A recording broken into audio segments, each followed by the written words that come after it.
friends, Alisa Childers here. We're going to talk today with Sean McDowell about the doubts he went through as a young adult. Plus, we're going to talk about his PhD work on the fate of the apostles and the brand new updated Evidence That Demands a Verdict on today's podcast.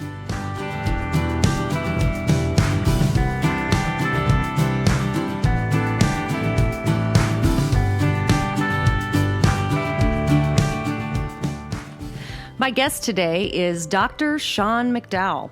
Sean is a gifted speaker, author, apologist, and scholar who travels all over the U.S. and the world, talking about everything from hot-button cultural issues to hard evidence for the truth of Christianity.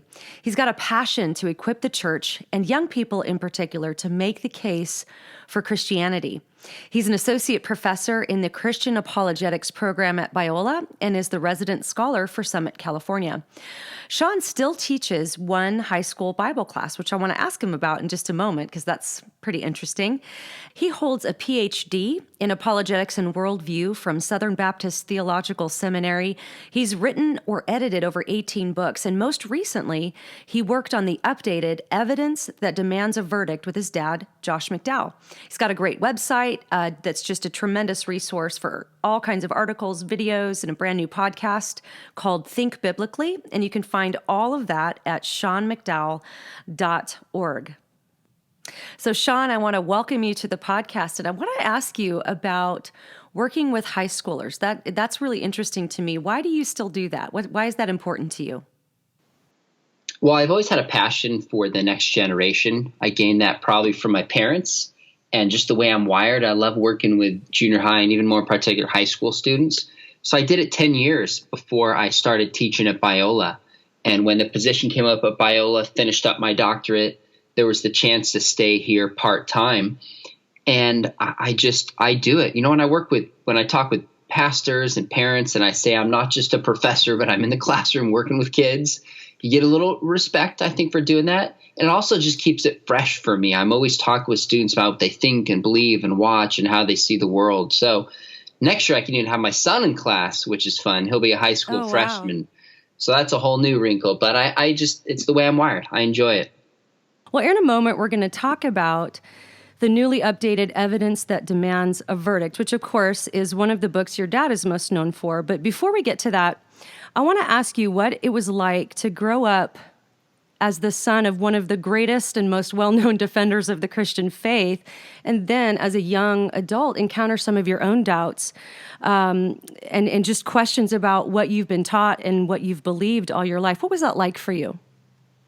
So to answer the first question, I've always known that my dad was kind of a rock star evangelist and apologist, for lack of a better term, but I didn't see him through that lens. I mean, I saw him first as a dad, as a husband, just as a person. And one thing I always admired about my father is he's the same on stage as off stage. There is no Josh A and Josh B. He's the same enthusiastic, same passionate, same full of life, no matter where you see him. Of course, he's not perfect. Nobody is. But I just have seen him as a dad first. Mm-hmm. And so I grew up in a small town in the mountains of San Diego called Julian, kind of famous for gold mines and apple pies. So I didn't grow up with a huge church around me with people constantly putting pressure on me to live up to that. I was able to kind of escape from that a little bit, which I think was nice. And I appreciate my parents raising me in that kind of setting. So I just, honestly, I believed. It made sense to me. I probably, if somebody had asked me in junior high and high school why someone didn't believe, I'd say, well, clearly they just haven't read More Than a Carpenter or Evidence That Demands a Verdict. Like, right. How hard is it? And then, of course, you get into college, and now I think it's different for high school students because of social media and the internet. They're exposed to these kinds of questions, and our culture's changed so much earlier. But for me, that was at the point where I really started meeting a lot of people, even though I went to public school and high school, a lot of people with different worldviews, different belief systems that started to kind of challenge me. And I remember getting on the internet. This is like mid-90s, pre-Google, but you could search blogs. And the secular web had really begun responding chapter by chapter to a lot of my dad's material. Wow. They had historians and philosophers and smart people saying Josh is wrong and here's why. And I knew my parents meant well, but it was really unsettling for me. Mm-hmm. I remember thinking, gosh, what if they're wrong? What if it's another religion? What if God doesn't exist?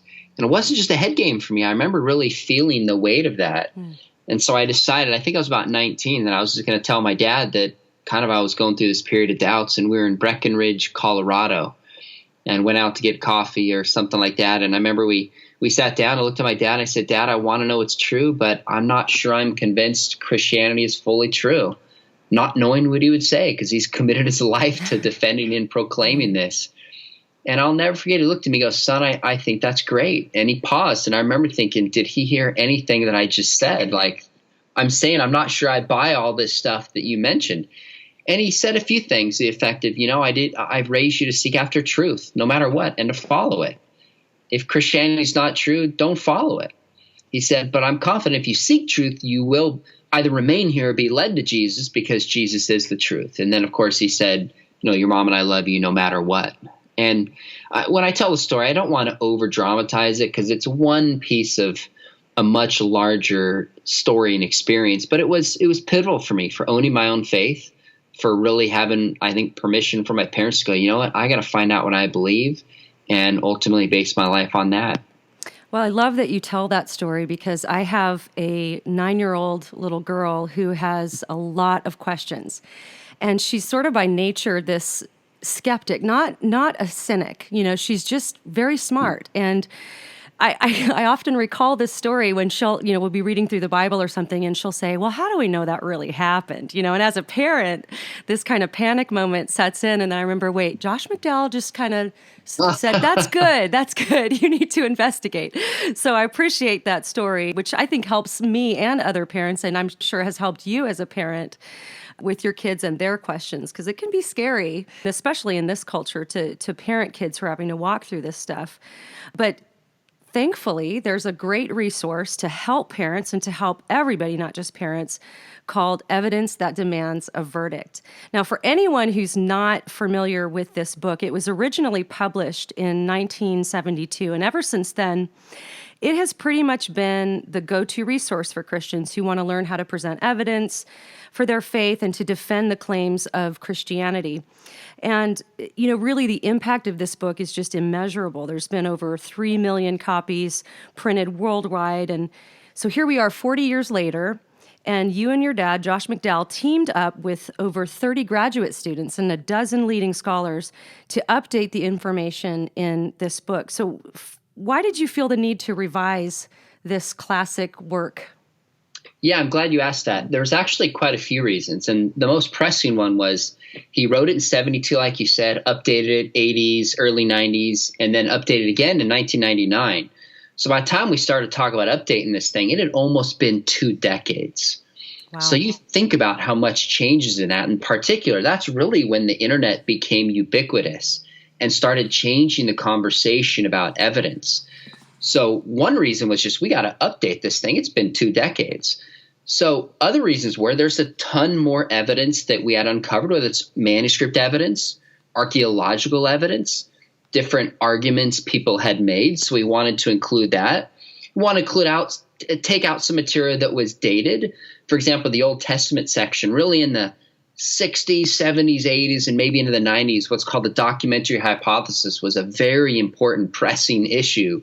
Mm-hmm. Well, that's really not the issue being debated anymore. So the Old Testament section, we went to the historical Adam, we went to the existence of the patriarchs, the Exodus, the conquest, the historical David. Like we walked through all the key people and events. So that section is entirely new.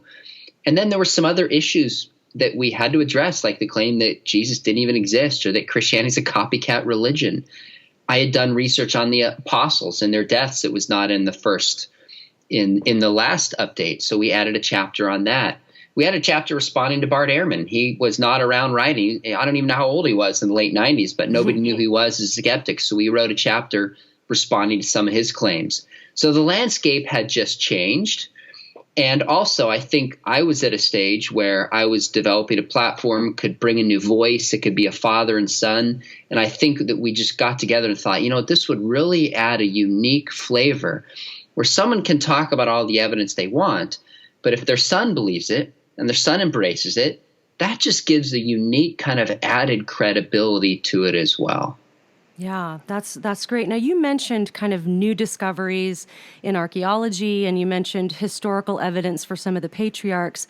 Can you think of just an example of something that was discovered that really changed the game regarding the historicity of some of these Bible characters? Well, one of the big evidences that we point to is the manuscript count that's been found. So it wasn't so much that we found shocking evidence for the existence of the patriarchs over the past couple decades. When it comes to that issue, although there is some evidence that has been found, the real issue is that just wasn't the question people were asking. And yet now it's become the question. So we had to address it and bring in some of the evidence that people have found for the patriarchs. Some of the evidence that really has come out, for example, are like the number of manuscripts and some earlier copies of manuscripts that just simply didn't exist in the past. So ironically, people think that the further we get away from the New Testament time, we're 2,000 years, that's going to get plus, the harder it would be to uncover the truth of what happened. It's actually the opposite. The further we get away, the more we find, the more we discover, the closer we are to actually reconstructing the words of Jesus himself. So the manuscript count, and the reason I'm talking about this is what my father gets most excited about. He first wrote evidence when he was trying to disprove Christianity and show that it was false, ended up being surprised by the evidence. Well, he traveled at this time to places in Europe and the Middle East to see some of these manuscripts with his own eyes. So he just loves, and since then he's bought in some recent manuscripts, carries them around when he speaks. But one illustration that he uses that we put in the book is that if you take the average classical writer and you put the handwritten manuscripts we have and you compile them up, they'd be about 4 feet. If you take the New Testament books, it'd be over a mile. Wow. Over a mile. And many of these manuscripts have been discovered in the last 6 months, year, 2 years, 5 years, decades, since evidence was last written in 99. Wow, that is really amazing. And for listeners who aren't familiar with how ancient documents are reconstructed, because with most ancient documents, we don't have the originals anymore. So there's a science called textual criticism. And in order to do good textual criticism, to be able to reconstruct these documents, you want as many manuscripts, handwritten copies as possible, and you want the earliest manuscripts. And so what you're saying is if you piled up the New Testament manuscripts, is it just the New Testament or both that would be a mile? Well, it's the New Testament. If you add the Old Testament and you add scrolls to it, you would actually have about 2.5 miles high, which is just blows away any other ancient book, many of which people don't even question the reliability or textual transmission of. Right, exactly. So what you're saying is that over the years, as evidence continues to pile up, it just makes a better and better case for the reliability of the New Testament documents. I think that's right. I mean, I actually asked my dad because he first started researching this, trying to disprove Christianity in the 50s. Wow. So now to this year, I mean, that's like, what, I don't even know how long, 60 some years maybe that he has a perspective. He's 78. So really it's almost 6 decades since he's seen the landscape of scholarship change. And I asked him, I said, how would you, especially with this update, assess the evidence when you first started researching this in the 50s, first wrote evidence in 72, and now updating this in the 20th century? How would you compare the evidence? And the phrase that he uses, he says there's a tsunami of evidence. A tsunami of evidence. Now, my dad is never one for understatement anyways, but you think about that phrase as someone who's seen this for 6 or 7 decades is telling. And in fact, I'll tell you something, Lisa, that's interesting. That phrase stuck with me. So last week, I thought, you know what, we're going to write an article from my dad, call it, "There's a Tsunami of Evidence for the Christian Faith." We submitted it to Fox News, and they accepted it. We sold so many books in that week that evidence moved into number 16 on all books on Amazon, all books, and 2 or 3 out of all Christian books. And I'm only mentioning that because so many times people say we live in a post-truth culture, truth doesn't matter anymore. That's a pretty clear indication to me that people are open to evidence. They're looking for it. They want reasons for what they believe, especially when we couch that article in my father's story about trying to disprove it and how uncovering the evidence really transformed him in being able to forgive his father and other people that hurt him. So yes, I think there's so much more evidence than there was decades ago. And yes, I think people are really open to it as well. Well, that's an interesting observation. And in a moment, I want to ask you about that, about the cultural mentality then versus now. And just from my own experience, I grew up, my dad was a hippie musician and had come to Jesus in the Jesus movement in Southern California in the 60s and 70s. And he describes the prevailing culture as being really open to spiritual things. People were looking for God. They were seeking spiritual answers. They were trying Buddhism and Hinduism and Christianity and drugs and whatever they could find to help connect them to the spiritual realm. Whereas you find yourself now with kids growing up with this very skeptical culture. So what are you seeing as far as the culture goes, the mindset then versus the mindset now in regard to evidence? Do you think that people are open to evidence or even demanding it now? Yes, I do. So I've asked my father this question too, just because like earlier, he's had such a longer perspective, and he spoke on about 1,200 universities around the world. And recently I said, how has the response to evidence changed over really late 60s when you started doing this? And the way he described it is kind of 60s into the 80s and maybe early 90s, even some. You present evidence for the resurrection, reliability of scriptures, deity of Christ. And people would say, give me more evidence. That's not true. And they would challenge the truth content of what he was saying. So the assumption was there is a truth, and if there's evidence, we'll follow it. But then it started to shift where people would say things like, well, that's bigoted. What right do you have to say that?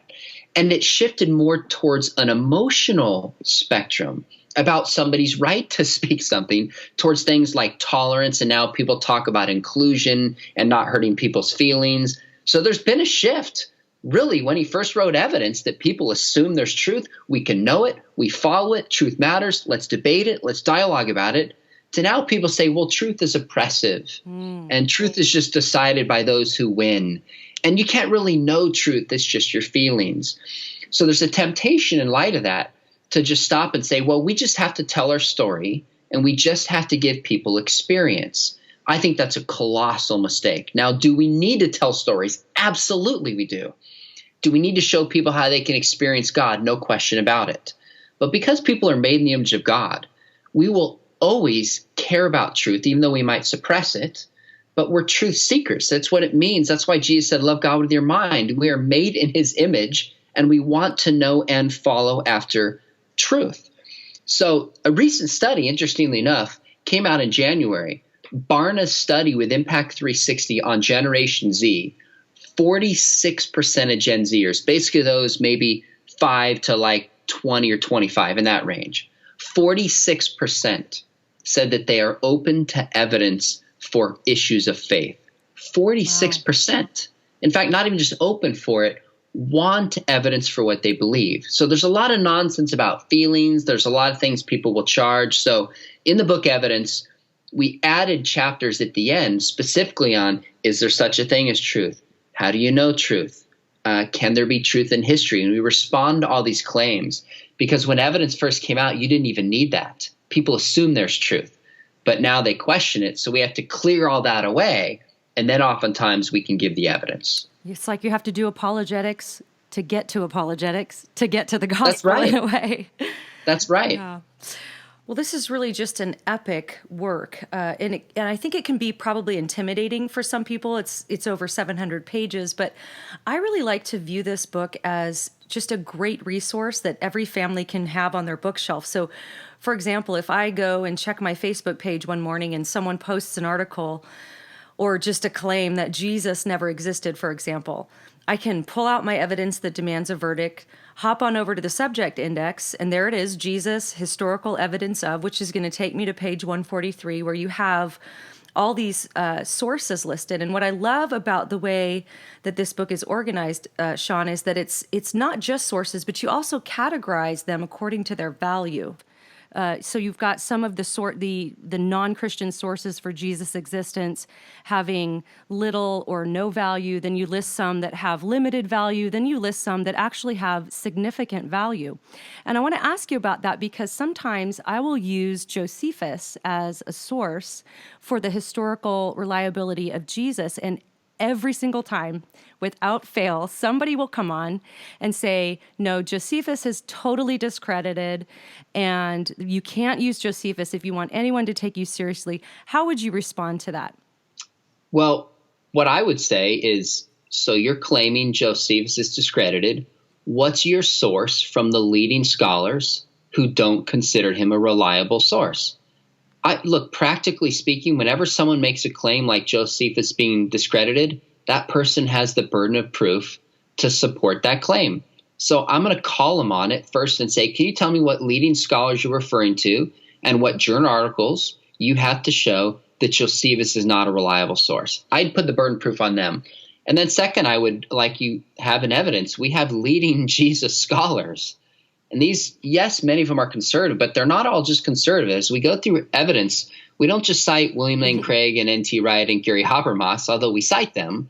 We cite people all over the historical and theological spectrum. And when it comes to the historical Jesus, it is such a minority for people to reject that he exists and a minority for people to completely reject the value of Josephus. Now, you can't get to all the facts around Jesus just from Josephus. There are some legitimate questions people have raised, and we shouldn't overstate the value of Josephus, but we also shouldn't understate it. I think there's good reason to believe that Josephus referred to the historical Jesus, not to mention there's a second reference to the historical Jesus being the brother, James, the brother of Jesus, which scholars almost unanimously accept. And I know that because that's a reference tied to the death of James, and I studied that in the Fate of the Apostles. So I looked at all the scholars, and the vast majority accept that as legitimate. So at least one is legitimate, and if that is, that also weighs into the passages on Josephus as well.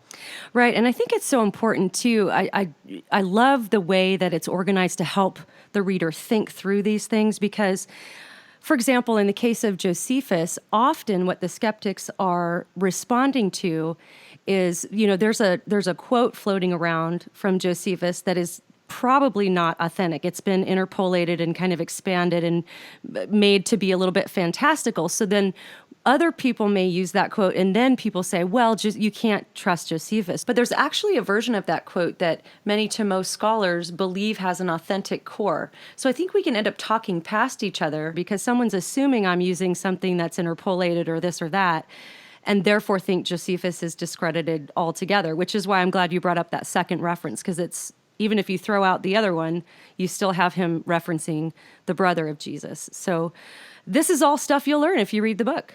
Well, I hope they will. And here's another tip that I do. When somebody says, well, it's interpolated, we can't use it, I just like to ask questions. If I have time, I don't waste time, to be honest with you, on the internet with people who just want to pick a fight and don't have a conversation.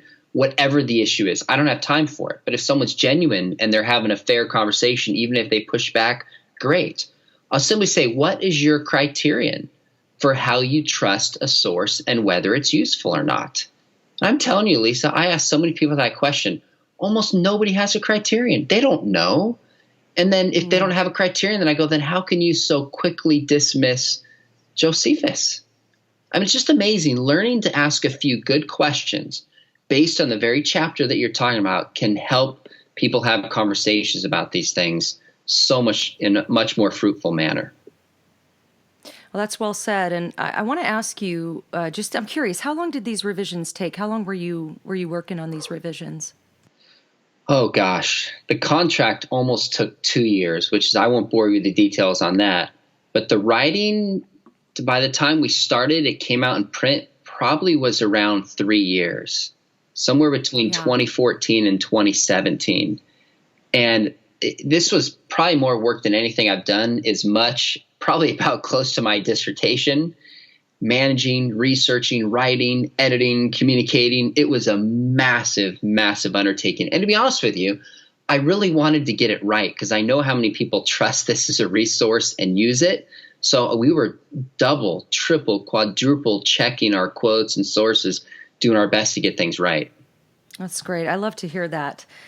You mentioned before that you added a chapter in Evidence That Demands a Verdict on the fate of the apostles. Now, as far as I understand, that is actually the subject you did your PhD work on. Is that right? That's right. So when I first started teaching apologetics at church, I was giving evidence for the resurrection. This was several years ago. And I would say something along the lines of, the disciples couldn't have been lying about witnessing the resurrection of Jesus because every one of them were tortured and killed for that belief. And nobody would die for what they knew was a lie. This is a very common argument that apologists use. And then a few years ago, I attended the EPS conference, and I went to your talk about your work on the fate of the apostles. And in that talk and in your book, you suggest that apologists need to reframe the argument a little bit. So that's actually shaped how I and many other apologists have gone about defending the evidence for the resurrection. So walk us through that. Take us through why you chose that topic in the first place, the fate of the apostles, and then how you came out on the other side and said, hey, we need to word this need to make a tweak on this argument a little bit. So I had started a PhD program in about 2010. And I needed a dissertation topic. I was going to do theistic evolution, but it became overwhelming philosophically, historically, theologically. And I was actually in Berkeley. We had an atheist come in and speak to our students on one of the trips that Brett Kunkle had set up. J. Warner Wallace was there. And this atheist, a friend of mine now, argues that Jesus didn't even exist. And one of my students goes, well, if he didn't exist, why would all the apostles die as martyrs? And he pauses. He goes, how do you know they died? Give me evidence for any of them that they died because of their conviction. And I kind of sat there and was like, you know what? I've taken this secondhand from other people. I don't really know. And my students are looking at me like I'm supposed to know the answers. So that night I'm talking with Jim. I'm like, do you think this is a good dissertation topic? And of course, Jim, the detective, is like, I just bought 2 full boxes of books on this. I was going to study this myself. You go for it. Gives me 2 boxes of books, which in the end of when it was all said and done, ended being a drop in the bucket of the amount of research you have to do on a dissertation. But I thought, gosh, I've heard this argument growing up. I could make a contribution. It's interesting. So I just started tracking down everything I could, even in other languages, assessing what's the quality and quantity of evidence. And as I said earlier, I had to actually come up with a criteria of how we would assess the historical evidence and what probability scale I would put the apostles on. And to simplify things, basically I came to the conclusion that we have confidence, a high degree of confidence, that at least 4 of the apostles, including James, who was not one of the 12, and Paul, who was not one of the 12, died as martyrs. I think 2 of them we have at least better than average case could be made, Thomas and Andrew. The rest, I think the evidence is late, it's contradictory, and we really don't know what happened. Now, I don't think this undermines the heart of the case, because really their death as martyrs, or alleged death, doesn't prove that it's true. It just proves that they're sincere. So the bottom line is we know that the earliest records we have, the apostles believed because they were eyewitnesses. They believed Jesus rose from the grave. They're all willing to suffer and die for this conviction. There's no evidence any of them recanted, and we know that at least some of them died as martyrs. That doesn't prove the resurrection's true, but it proves they weren't lying. It proves they didn't make it up. Mm-hmm. It proves that they really believed it and were sincere and were willing to pay the highest price for that sincerity. That's one piece of a larger resurrection argument that, as you said, we have to get it right. Now, that academic book is with Routledge, 2015. It's like $100+ book. I had no control over that. So in evidence, like maybe I could sum it all up in one chapter that just for apologists, busy people who don't want to read a dissertation turned academic book could use. And I think we did that in about 10 to 12 pages, just laid out the argument, what we know, give the sources for people to track down. So that's actually one of my favorite chapters in the updated evidence. And have you considered writing a lay-level book, something that would be more than a chapter but not quite as complicated as the scholarly book? You know, I'm currently keeping a ton of articles and research stored away. So I'm working on a book with Jay Warner. I want to update a book I wrote called Ethics 12 years ago. And then I think after that, I might jump in and do a lay book on this. So it's probably about 2 or 3 years out, but it's on my list.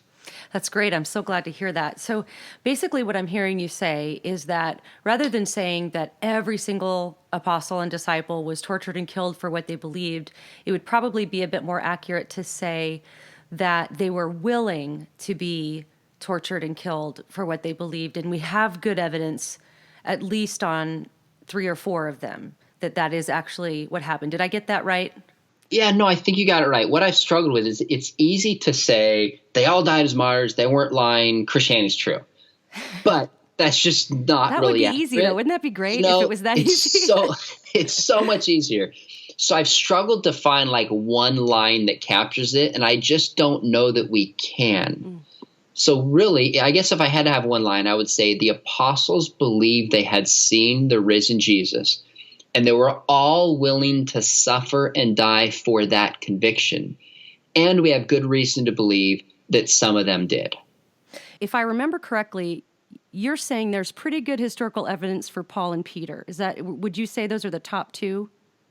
Yeah, I think Peter's probably number 1. The evidence we have, Peter, it's early, it's consistent, and it's unanimous. Was Peter crucified upside down? So I think at best we conclude that that is possible. Here's why. The earliest reference to him being crucified upside down is in a book called The Acts of Peter, which is an apocryphal account filled with legends that we know didn't happen, but is based around a historical core of Peter going to Rome and being crucified upside down. Well, this book is written AD 180 to 190. So towards the end of the 2nd century, it's much farther removed. And what's interesting is if you ask anybody why was Peter crucified upside down, the story is that he did not want to be crucified in the way that Jesus was, so he requested that the Roman guards crucify him upside down. Well, as I thought about that, I started to think, really, do you really think the Roman guards took requests about how you wanted to be crucified? How would you like to be crucified? And I know I'm making light of it, but it's actually kind of crazy if you think about it historically. Now, in that text, that has nothing to that's not the reason. If you read the earliest text, again, the Acts of Peter, he's turned upside down because the world is turned upside down because of sin. And he can actually see the world as it really is. And as he is crucified, it will help turn the world right side up, just like Jesus' death would. You don't hear the idea of somebody being crucified upside down that's attributed to Peter because of humility until centuries later after that.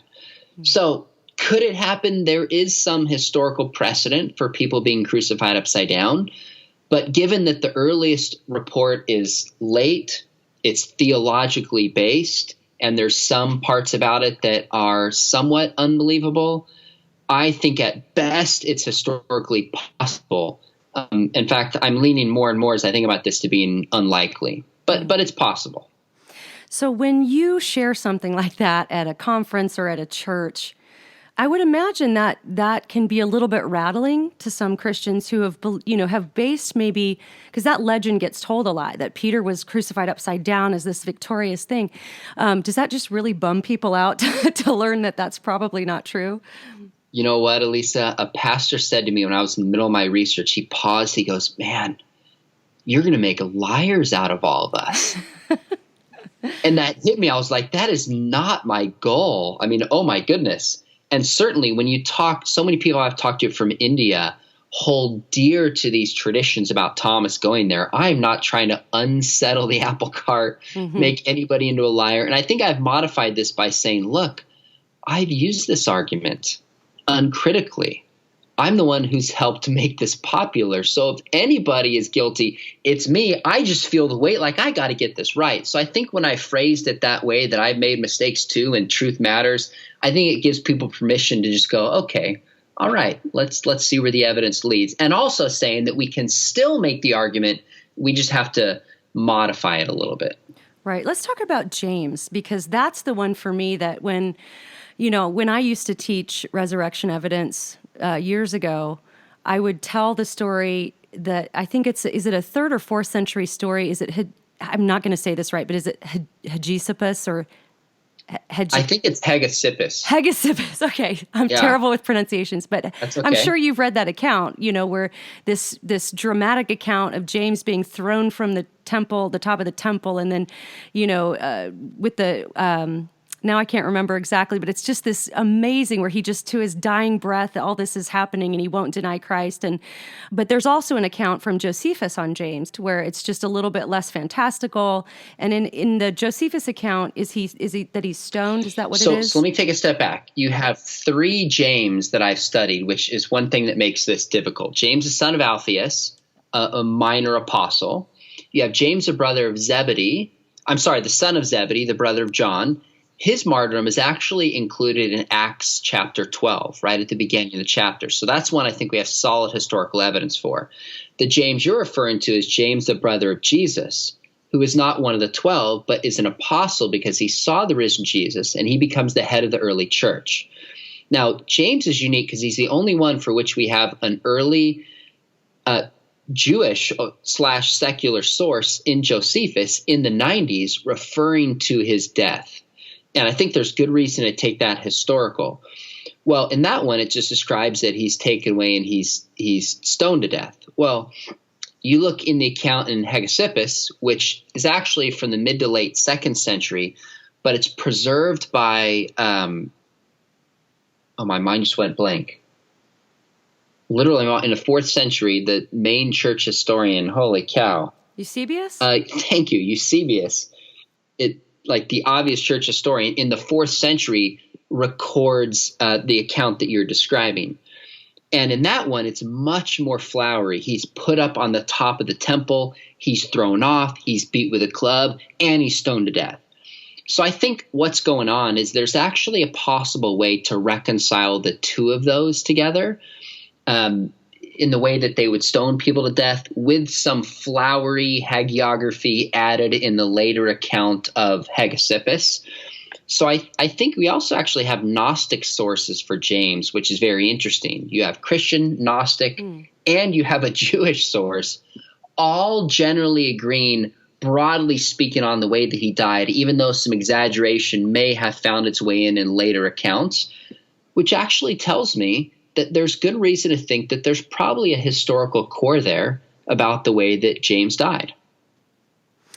Well, that's great. And I think, it's always important. And I even had to check my own heart because I really like the flowery one. Right. I like all those details. And I think it's just important to always keep truth at the forefront. And that will guard against unnecessary skeptical claims that will come and push back in that sense. So I appreciate your work so much on all of that. And it's helped me quite a bit in how I frame my arguments regarding the resurrection. And you know what? Can I say one thing that I think might be interesting to listeners? Even though there's flowery stuff added in these later accounts, it doesn't necessarily mean they're all false. So there's an account on the beheading of Paul from the mid to end of the 2nd century where milk comes out of his neck when he's beheaded. In my dissertation, I wrote that off as clear kind of just mythology that's added in for some theological purpose. I had a doctor contact me and send me a link to an article where there are medical accounts where a milk-type substance actually secretes from the neck when there's a certain kind of trauma that somebody experiences. That doesn't prove the event that really happened to Paul, but it gave me pause. I was like, maybe some of these accounts, there really could be some truth to them. So that's the difficulty in doing these studies. What is added in, what is not, and trying to have charity on both sides. But ultimately, you're right. What is the truth and what can we know ultimately should be our standard. That's great. Well, let me close with this question. On your website, you have a section called Lessons from My Father. And why don't you share with us one of the most significant or memorable things that you learned from your dad? Oh, my goodness. That's really tough. Basically, what I would do is I would pick a topic and I just interview my father 3 or 4 questions and then transcribe it into a blog. So about family. What's one of your favorite blogs or exchanges you had on that particular part of your website? I could talk about parenting. I'll tell you one that comes to my mind just because I love to speak. And I share this one is I asked my dad, give me advice. The very first time I spoke, he goes, son, I'll give you 3 words of advice. Stories, stories, stories. He goes, tell stories. People love stories. They remember stories. And then you sprinkle truth in around the stories. That was 2 decades plus, 20 years ago. And I've never forgotten that. It was really meaningful. And there was another one. I'll tell you a second one where I just asked him, we did one called A Worldview of Aging. I said, Dad, you're coming up on 80. How do you think differently at this stage in your life? He said, I think about heaven a lot more than I used to. He said, second, what gives me joy is that I don't have any skeletons in my closet. I don't live with guilt. I don't live with guilt. I don't have burdens I've carried in my life. I don't have regrets. I thought, what a great way as you get older, whatever that looks like, to just not lose your joy, keep a clear conscience before the Lord. And he talked about keeping his passion. And I thought, what a great example, no matter what you do in life, to follow. So those little blogs are just lessons I've learned from my dad. That's great. Well, that's great advice. And I can speak for many listeners in saying thank you so much for all the work you do and your dad both and together, and the contribution that you both have made to just building up the faith of so many people is immeasurable and inexpressible. So thank you so much for all that you've done. The book is Evidence That Demands a Verdict. The website, SeanMcDowell.org. Take advantage. Go to Amazon, grab the book, or I'm sure, is it available on your website as well, Sean? Both. Yep. Both. Okay. Well, thank you so much for coming on, and we'll talk soon. Hey, thanks for having me. By the way, I'm a big fan. I've been following your blog, following what you're doing in your podcast. You're doing really good work. Keep it up and be encouraged. Thank you. That is encouraging.